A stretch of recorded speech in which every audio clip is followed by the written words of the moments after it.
Au commencement était Dieu. Aujourd'hui Dieu est. Aujourd'hui Dieu advient. Qui peut se faire une image de Dieu? Il n'a pas de corps, il est comme un mot sorti de ta bouche. Ce mot, il n'est plus, il est du passé, et il vit encore. Tel est Dieu. Accueillons-nous les uns les autres dans la joie que Dieu nous a donnée.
Avant d'écouter la lecture biblique sur laquelle je vous propose de méditer ce dimanche, je vous invite à la prière. Dieu d'amour, te connaître, c'est la vie. Nous te cherchons, nous avons faim et soif de toi. Viens nous aider dans notre recherche. Nous te disons merci parce que tu marches avec nous sur nos routes. Et tu répands dans nos cœurs ton esprit d'amour, de force et de sagesse. Tu ouvres ces cœurs pour la vision de ton royaume. Amen. Chers amis, la lecture sur laquelle je vous propose de méditer aujourd'hui se trouve dans l'évangile de Luc, au chapitre 10, les versets 25 à 37. Et voici qu'un légiste se leva et dit à Jésus, pour le mettre à l'épreuve, « Maître, que dois-je faire pour recevoir en partage la vie éternelle ?»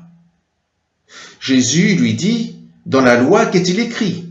Comment le lis-tu » Il lui répondit, « Tu aimeras le Seigneur ton Dieu de tout ton cœur, de toute ton âme, de toute ta force et de toute ta pensée, et ton prochain comme toi-même. » Jésus lui dit, « Tu as bien répondu, fais cela, et tu auras la vie. » Mais lui, voulant montrer sa justice, dit à Jésus, « Et qui est mon prochain ?» Jésus reprit, « Un homme descendait de Jérusalem à Jéricho, il tomba sur des bandits qui, l'ayant dépouillé et roué de coups, s'en allèrent, le laissant à moitié mort. Il se trouva qu'un prêtre descendait par ce chemin. Il vit l'homme et passa à bonne distance. Un lévite, de même, arriva en ce lieu. Il vit l'homme et passa à bonne distance.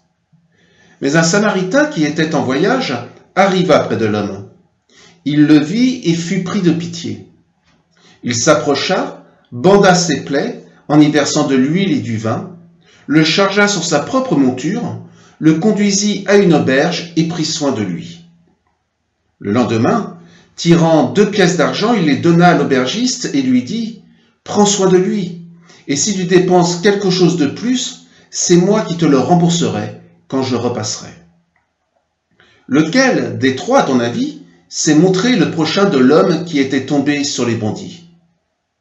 Le légiste répondit « C'est celui qui a fait preuve de bonté envers lui. » Jésus lui dit « Va, et toi aussi, fais de même. » Seigneur, ta parole est la vérité, sanctifie-nous par ta vérité.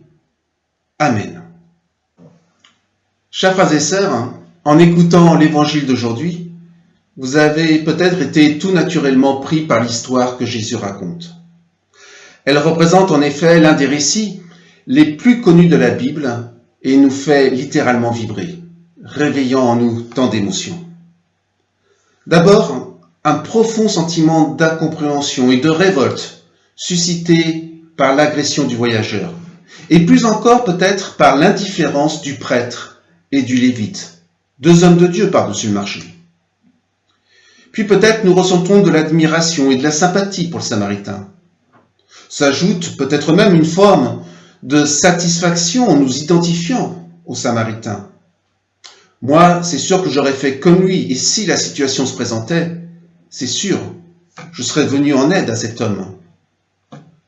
On ne laisse pas agoniser un blessé au bord de la route, c'est évident. Bon, alors peut-être que j'appellerais plutôt les secours que de m'improviser le médecin. Et la question des frais ne se poserait pas de la même manière. Je prendrais peut-être aussi des nouvelles, ou laisserais ma carte de visite. J'aurais peut-être envie que cet homme sache que c'est moi qui lui ai sauvé la vie. Quoi qu'il en soit, oui, c'est sûr, j'aiderai, et je ne serai en aucun cas indifférent. Et oui, c'est vrai, j'ai envie de faire le bien, comme le bon Samaritain. Mais quand même, est-ce vraiment juste cela que Jésus veut nous dire ici? Nous recommander de faire le bien.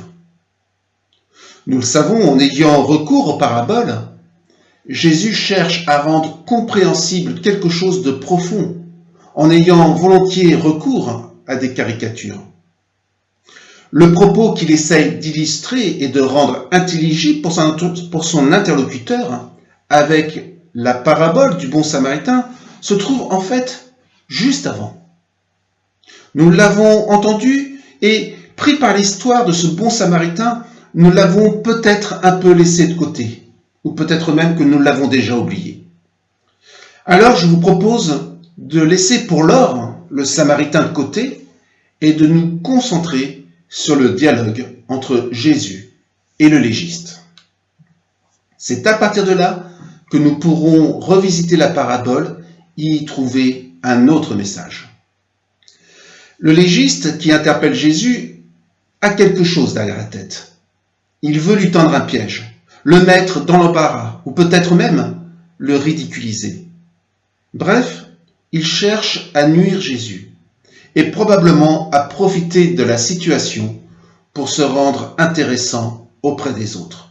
Ou pour le dire autrement, peut-être bien qu'il cherche à lui marcher sur la tête pour se rendre un peu plus grand.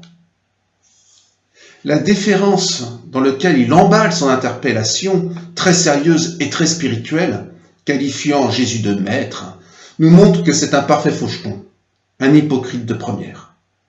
Et ce qu'il montre ne colle pas avec ce qui l'habite.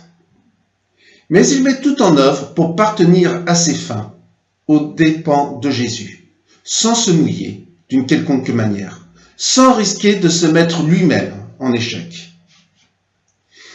Il est intéressant de relever la question qu'il pose, même si elle est probablement secondaire, et si ce légiste semble plus soucieux de coincer Jésus que d'assurer son avenir et de s'enquérir à propos de la vie éternelle.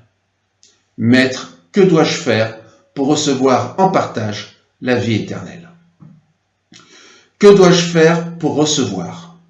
Que dois-je faire pour obtenir? La question qu'il choisit de poser reflète, elle aussi, un côté intéressé et calculateur.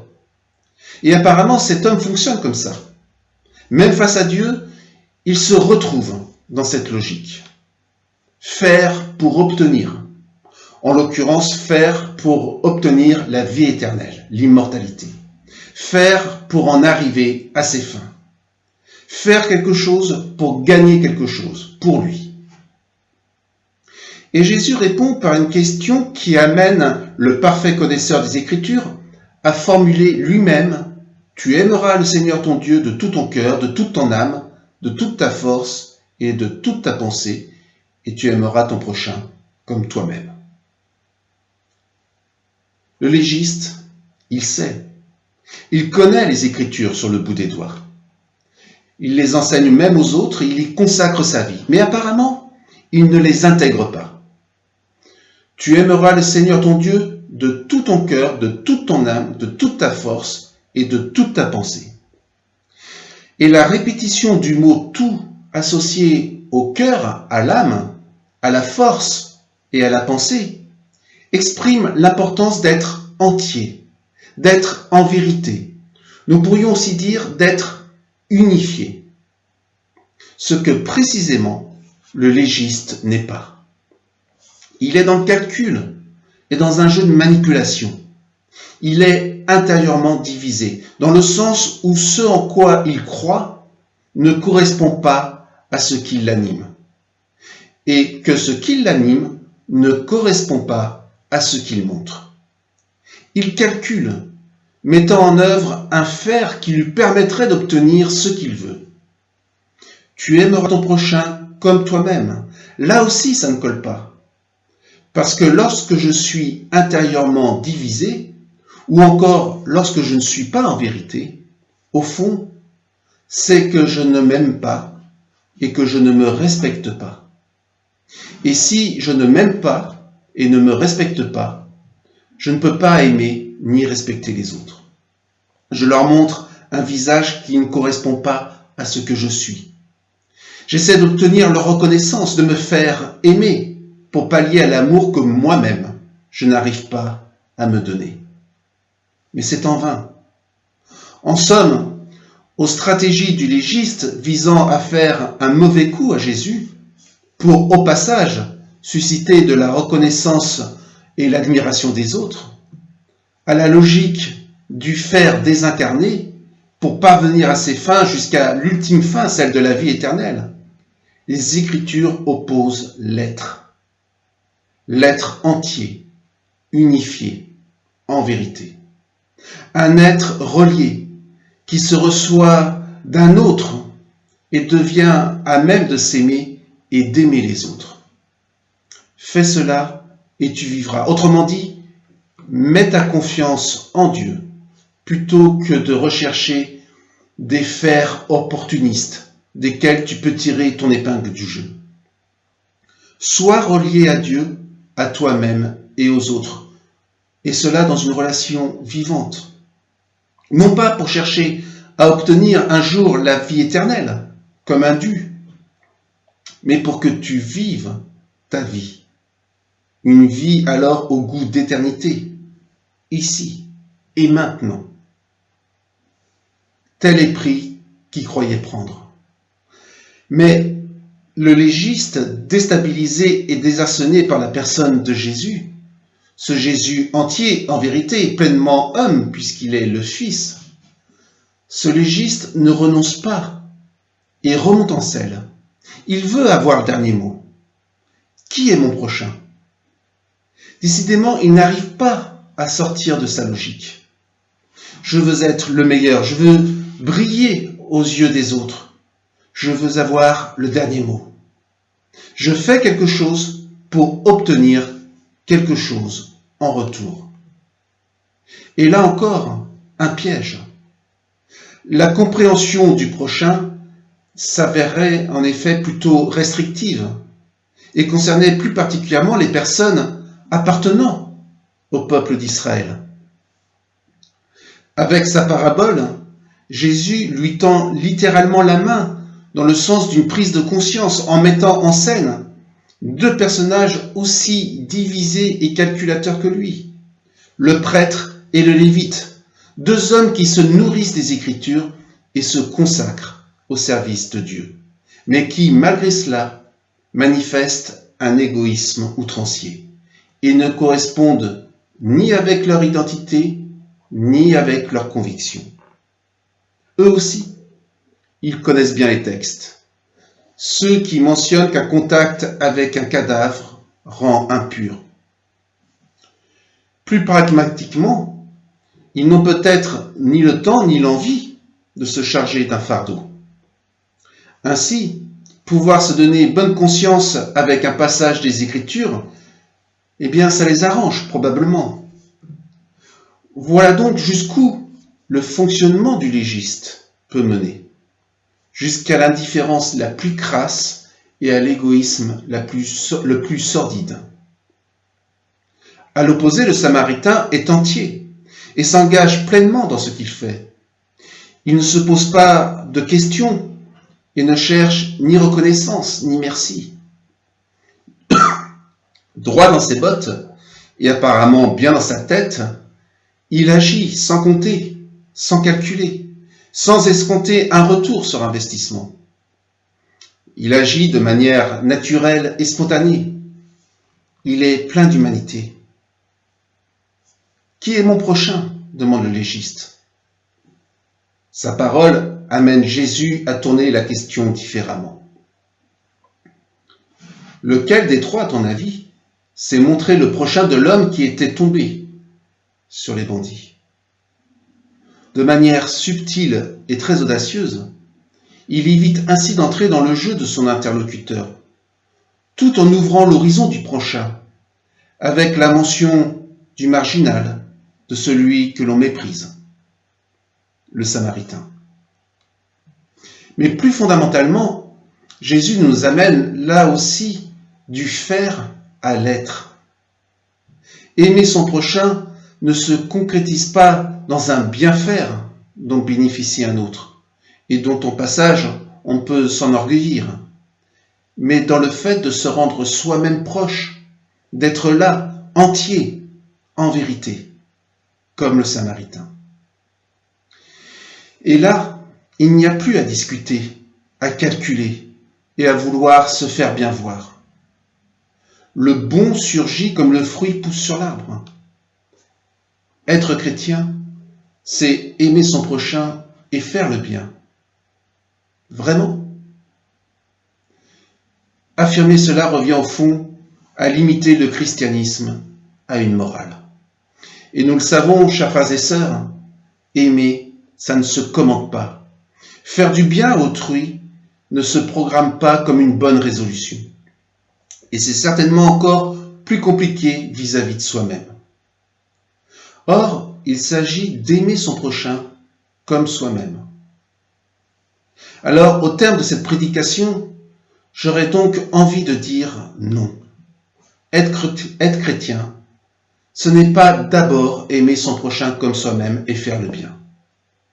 mais c'est d'abord se tourner tout entier vers Dieu, cet autre qui est la source de l'amour. Nourrir et approfondir une relation avec lui pour devenir de plus en plus proche de soi-même et des autres. Entier, en vérité, unifié, ou pour le dire plus simplement, bien dans ses bottes et bien dans sa vie. Et le reste, alors, suit comme une conséquence. La vie devient sa vie. L'apôtre Paul n'écrit-il pas « Ce n'est plus moi qui vis, mais le Christ qui vit en moi ». Il s'agit là d'un véritable défi à relever au quotidien. Vous vous retrouvez certainement comme moi de temps en temps avec votre légiste intérieur qui vous titille, confronté à votre contradiction, à ce sentiment de ne pas être unifié, mais plutôt tiraillé ou même déchiré à l'intérieur, avec parfois cette difficulté à s'aimer tel qu'on est, mais aussi à accepter et à respecter l'autre tel qu'il est. Peut-être même, dans certaines circonstances, serions-nous tentés de louvoyer, de calculer, et dire avec un sourire ce qu'au fond on ne pense pas, ou d'utiliser quelqu'un d'autre comme faire valoir, dans un faire qui vise à tirer son épingle du jeu. Un défi que nous pouvons relever en lâchant prise pour nous abandonner de tout notre cœur, de toute notre force et de toute notre pensée dans la confiance pour faire place au Samaritain qui sommeille en nous tous. Et à chaque fois que nous relevons ce défi, alors la vie advient. Amen.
Chers amis, c'est maintenant le moment de l'offrande. Par notre offrande, nous démontrons que nous sommes capables, à notre niveau, de faire comme Jésus-Christ. Donner ce que nous avons et ce que nous sommes pour le service de Dieu et la solidarité avec nos frères et nos sœurs.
Chers amis, cela fait de nombreux mois, depuis le premier confinement, que nous vous proposons ces cultes vidéo.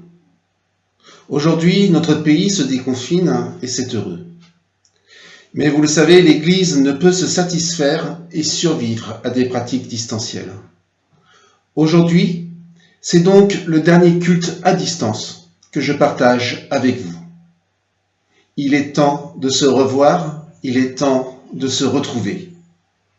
Rendez-vous vous est donné donc dimanche prochain à la paroisse Saint-Pierre avec la joie des retrouvailles. Recevons maintenant la bénédiction de la part de notre Dieu. Allez maintenant annoncer l'Évangile en paroles et en actes. Ayez le souci de la justice, de l'amour, de la paix. Allez avec la promesse de rencontrer Jésus-Christ parmi les plus petits de nos frères. Le Seigneur nous bénit et nous garde. Le Seigneur fait briller sur nous sa lumière et nous donne sa joie. Le Seigneur tourne sa face vers vous et nous donne sa paix. Amen.